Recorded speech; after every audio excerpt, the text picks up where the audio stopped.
행복한 묵상 2022년 18번째 주 오늘은 욥기 세 번째 시간입니다. 하나님 말씀은 욥기 4장과 8장 그리고 36장에 있는 말씀을 잠깐 같이 나누겠습니다. 제가 일부를 봉독해 드리겠습니다. 대만 사람 엘리바스가 대답하여 이르되 누가 내게 말하면 내가 실증을 내겠느냐, 누가 참고 말하지 아니하겠느냐.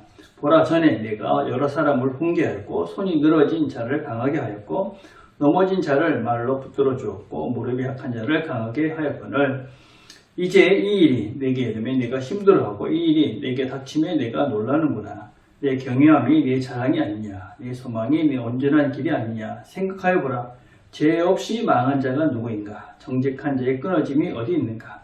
내가 보건대 악을 밭에 갈고 독을 뿌리는 자는 그대로 거두나니. 8장입니다. 수아 사람 빌닷이 대답하여 이르되 내가 어느 때까지 이런 말을 하겠으며 어느 때까지 내 입의 말이 거센 바람과 같겠는가. 하나님이 어찌 정의를 굽게 하시며 전능하신 이가 어찌 공의를 굽게 하시겠는가. 내 자녀들이 주께 죄를 지었으므로 주께서 그들을 그 죄에 버려두셨나니 내가 만일 하나님을 찾으면 전능하신 이에게 간구하고 또 정결하고 정직하면 반드시 너를 돌보시고 내 의로운 저들을 평안하게 하실 것이라. 내 시작은 미약하였으나 내 나중은 심히 장대하니라. 36장입니다. 하나님은 공고한 자를 그 공고에서 구원하시며 헛되당할 즈음에 그의 귀를 여시나니 그러므로 하나님이 그들을 환난에서 이끌어내사 좁지 않고 넉넉한 곳으로 옮겨 하였은즉 무릇 그대의 상에는 기름진 것이 놓이리라. 오늘 우리가 살펴볼 세 곳에 있는 말씀은 우리가 일반적으로 생각하는 이 삶의 원리들 또 고난의 원인 이런 것들에 대해서 이제 이야기하고 있는 욥의 친구들이 이야기하고 있는 내용들입니다. 자, 묵상 질문 1번입니다. 엘리바스는 욥의 고난의 원인이 어디 있다고 확신하고 있습니까? 7절에 보니까 보라, 죄 없이 망한 자가 누구인가? 정직한 자의 끊어짐이 어디 있는가? 내가 보건대 악을 밭에 갈고 독을 뿌린 자는 그대로 거두나니. 그러니까 지금 욥이 당하는 고난의 원인은 내가 틀림없이 부정직한 악을, 독을 뭔가 뿌렸기 때문에 그런 결과로 지금 이런 고난을 당한다. 그렇게 지금 말을 하고 있습니다. 일반적으로 얘기하는 도덕법이라는 기준입니다. 당연히 이 악을 심으면 악이 나오고 선을 심으면 선이 나옵니다. 물론 당장 그것이 드러나지는 않지요. 그렇지만 시간이 지나면 그것은 나타나게 되어졌습니다. 그런데 이런 도덕법이라는 것에 어떤 최종적인 권위를 두는 것과 그것이 옳다라는 것은 좀 다릅니다. 무슨 말이냐면 우리가 법과 질서라는 것은 어떤 기본적으로 이 사람을 위한 것입니다. 그래서 우리가 이 법과 질서를 적용하는 데 있어서도 이 사람에게 어떤 것이 더 유익한가, 사람에게 무엇이 더 좋은 것인가 하는 것을 생각하면서 적용하는 것이 필요하다 하는 것입니다. 특별히 어떤 우리가 맺는 그런 관계들 속에서 이런 법과 질서가 최종적인 권위를 주게 되어지면 그 관계는 아름답고 사랑의 관계가 되지 못하며 또한 동시에 서로에게 상처를 주는 관계가 되곤 합니다. 우리는 재판관도 아니고 사실은 이제 그 검사도 아니죠. 죄를 들춰내서 그것을 굳이 밝힐 필요까지는 없는 것이죠. 특별히 우리가 가까운 관계들 속에서는 가족이라든지 또 어떤 공동체 내에서의 이런 관계들 속에서 굳이 우리가 도덕법을 적용해서 네가 이것이 옳고 틀리다 하는 것을 판결할 필요가 우리에겐 전혀 없다. 그것을 들춰내서 모든 사람에게 그것을 알릴 필요도 전혀 없다. 그래서 우리가 이런 도덕법은 중요하지만 그것이 우리 삶의 최종적인, 특별히 관계 속에서 이런 법이 최종적인 권위를 가지고 그 관계를 이어가도록 하는 것은 우리 서로에게 아름답지 못하고 서로에게 상처만 남게 된다 하는 것입니다.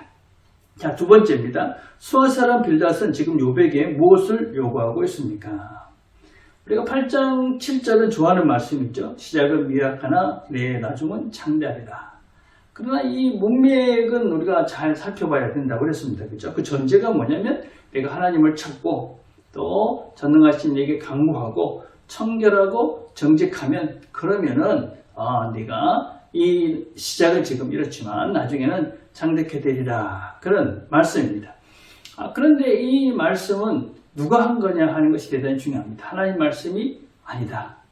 이것은 빌닷이라는 사람이 어떤 면에서는 뭔가 이렇게 오해를 하고 있는, 잘못된 그런 이야기를 하고 있는 중에 인용된 그런 말씀입니다.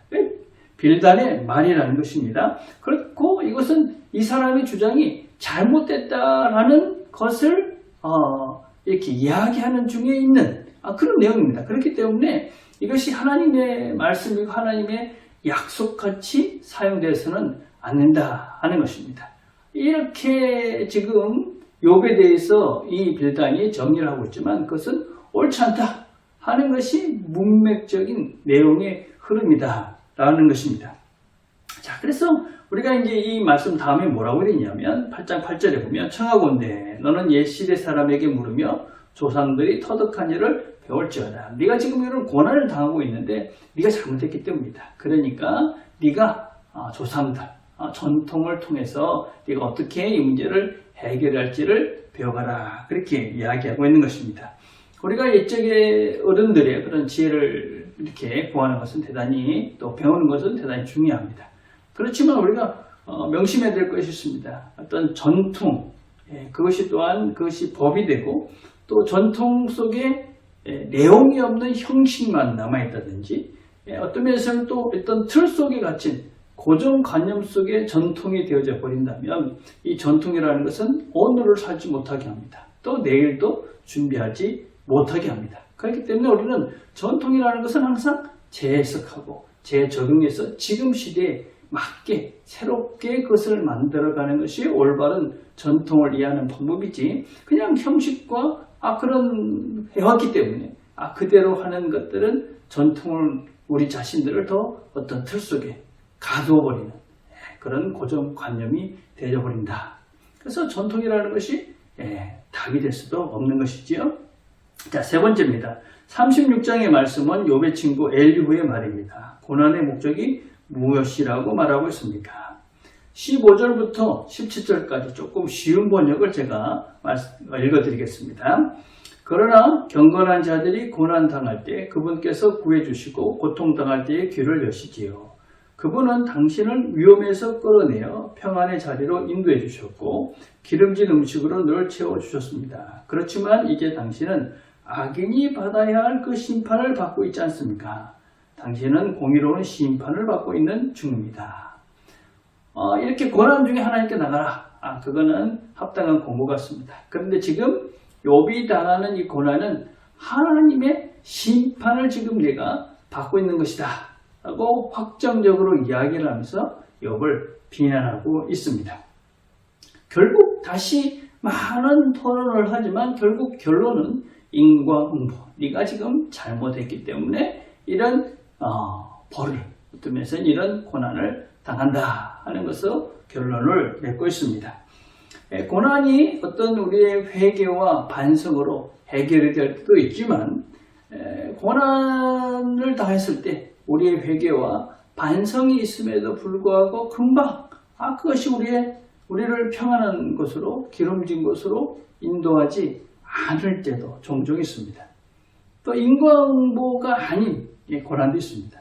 징계가 아닌 고난도 있다 하는 것입니다.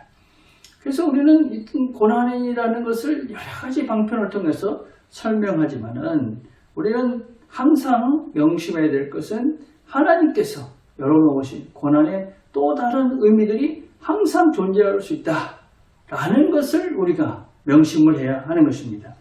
우리가 하나님께서 이 세상을 만드셨다 하는 것은 그냥 과거의 그 시대에, 창조 시대 때 세상을 만드셨고 지금은 이 창조와 별 상관없이 그냥 운영만 해가신다, 그런 개념이 아닙니다. 하나님이 세상을 창조하셨다 하는 것은 그 창조 사역은 끊임없이 지금도 계속 이루어지고 있다 하는 것을 우리가 고백하는 것이 하나님이 세상을 창조하셨다 라는 것의 기본적인 의미입니다. 그렇기 때문에 하나님은 우리가 생각하는 그 한계가 아닌, 우리가 생각하는 그 어떤 원인과 결과가 아닌, 하나님은 늘 새로운 것들을 만들어 가신다. 새로운 문을 여신다. 또 새로운 어떤 방법들, 새로운 세상을 만들어 가시는 분이 하나님입니다. 이게 우리가 하나님은 창조주 하나님이시다. 그런 측면에서 우리의 삶 속에서 생각하는 여러 가지 일들, 고난, 이런 문제들도 하나님이 우리가 알지 못하는 또 다른 문과 또 하나님께서 우리가 알지 못하는 또 다른 새로운 방법들, 이런 것들을 하나님께서 열어놓을 수 있다. 라는 것을 여전히 인정하고 살아가는 것이 하나님의 창조를 믿는 창조신앙이다 라고 할 수 있습니다. 오늘도 하나님께서 우리의 삶을 새롭게 창조해 가실 것입니다. 우리를 새롭게 만들어 가시는 그 하나님께 우리 자신들을 맡기고 하나님과 함께 오늘도 새로운 창조의 걸음들을 잘 걸어가는 저와 여러분이 되기를 간절히 바라겠습니다. 오늘 우리 함께 드릴 기도는 우리가 이제 주일학교 예배를 위해서 기도드렸으면 좋겠습니다. 우리 자녀들이 예배를 통해서 하나님을 깊이 창조주 하나님을 바르게 알아갈 수 있도록 기도해 주시기를 바랍니다. 기도하겠습니다. 하나님 아버지 감사합니다. 오늘도 함께 말씀을 나눴습니다. 하나님께서 열어놓으신 또 열어가시는 일들은 우리가 상상과 생각에 넘어 그 이상의 것들이 항상 존재함을 우리가 기억하고 하나님께서 열어놓으신 새 길들을 우리가 잘 순종하고 무엇보다도 그 길들을 잘 보고 그래서 날마다의 삶 속에서 새 삶들을 새 창조의 삶들을 살아가는 우리 모두가 되도록 은혜를 베풀어 주시옵소서. 예수님의 이름으로 기도드립니다. 아멘.